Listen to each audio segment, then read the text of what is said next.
selamat siang, sore, pagi, malam, entah kalian tuh lihatnya tergantung sikon.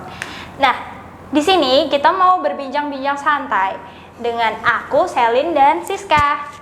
Nah, kita tuh pengen ngomongin sesuatu yang agak berbobot gitulah ya. Nah, pertama-tama, ada kabar apa sih ini? Kabarnya tuh ada yang mantap-mantap ini. Wah, mantap. Aduh, apa ini? Iyalah, cerita-cerita. Udah pernah ke Bandara Yaya belum nih? Apaan sih itu? Ditanya kabar kok malah bilang bandara. Udah pernah belum? Tapi ke Bandara Yaya, nanti ada sangkut pautnya tentang itu loh. Oke. Maksud kamu bandara YIA yang ada itu, yang ikon Jogja di Kulon Progo itu ya? Nah, cakep itu. Yang yang besar, terus yang bagus banget tuh kan? Tahu. Terus gimana? Kalau Siska kamu kenal nggak? Nah, nanya lagi, kan Siska kamu tuh. Bukan gitu maksudnya. Kan aku pakai C, dia pakai E sama pakai K. Oh, beda ya? Iya. Lah emang siapa tuh Siska ya? Itu loh, cewek yang suka pamer-pamer asetnya. Hah? Aset? Iya. Rumah? Tanah? Bukan. Aset apa tuh? Jadi tempo hari lalu tuh ada cewek yang namanya Siska itu tuh memamerkan aset tubuhnya di bandara YIA. Nah, terus? Nah, dia merekam asetnya itu. Nah, terus keuntungannya buat apa? Untuk mencari cuan. Nah, terus?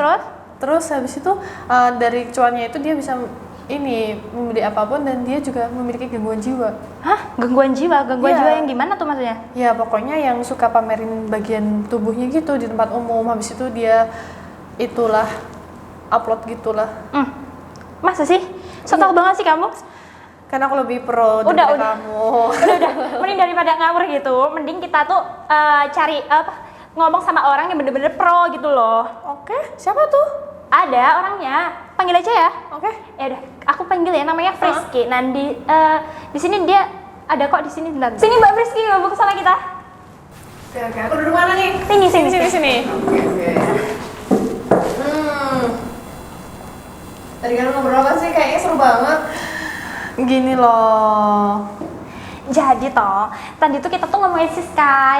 Nah, itu tuh beritanya katanya mantap-mantap gitu sih, tapi aku juga kurang paham sih. Coba tahu nggak sih kamu? Gimana sih itu beritanya? Ini loh. Nih.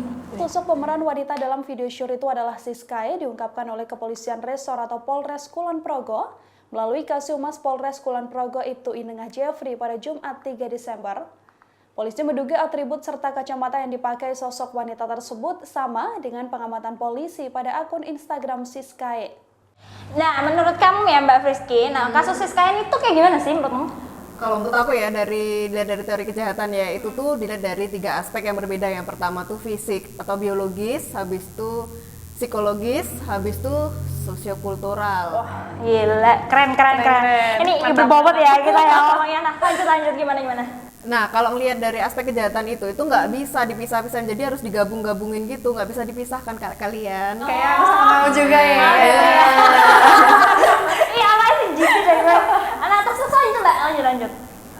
Nah, kalau kejahatan itu dilihat dari aspek fisik atau biologis nih ya, misalnya bentuk otak atau tengkorak seseorang itu, kalau misal orang yang jahat itu gimana sih bentuknya, kayak gitu tuh pasti berbeda gitu. Terus pokoknya mencari kejahatan itu berdasarkan aspek fisik dari pelakunya. Kayak gitu teori dari mana sih? Nggak dia? Enggak lah, itu teori keren. Nama penemunya itu Lombroso. Pernah dengar nggak Lombroso? Enggak tahu. Nah, Lombroso ini tuh melihat aspek kejahatan dari fisik seseorang, kayak misalnya bentuk mukanya tuh asimetris. Terus bibir tebel. Ini. Mana ada bibir gue nggak tebal. Terus Hidung pesek. Iya.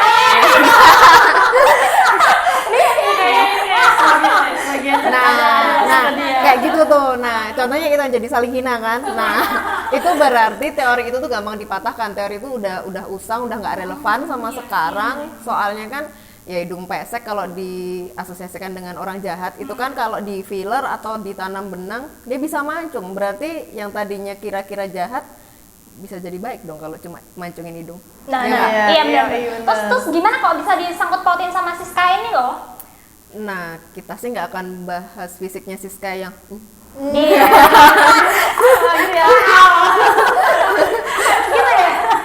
kita bahas aspek dari psikologi sama sosiokulturalnya Siskai aja. Seru nggak tuh kayaknya? Iya, seru-seru.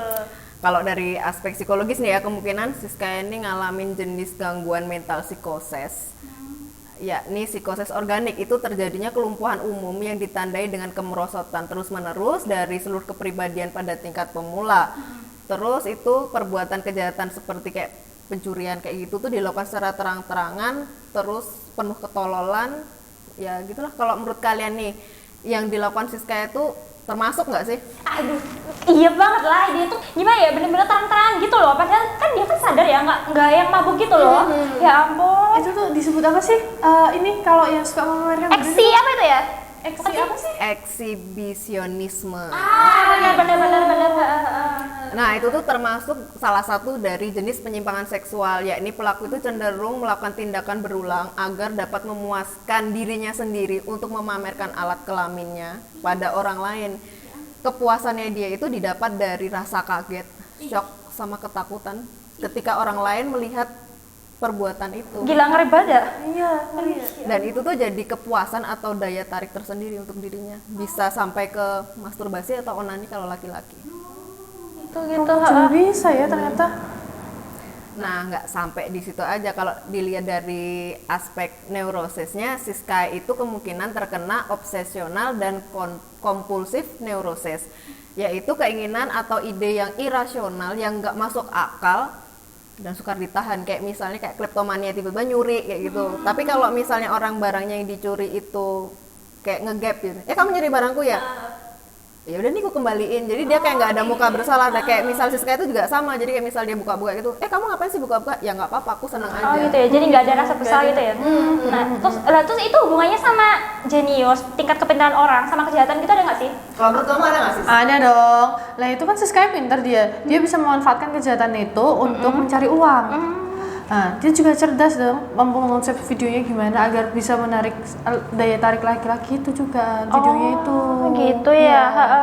Jadi ada kemungkinan juga ya kalau Siska itu tuh ngalami frustasi gitu loh ya, karena beberapa faktor kebutuhannya dia nggak kesalurkan gitu kan mungkin ya. Nah terus kayak misalnya dia tuh kurang banget rasa amannya dan percaya diri dia. Terus kayak ada dorongan untuk dapat pengalaman atau sensasi baru kayak gitu kan. Nah terus dorongan hasrat buat bercinta kayak gitu kan. Ya, sama juga buat dapat pengakuan di umum kan ya.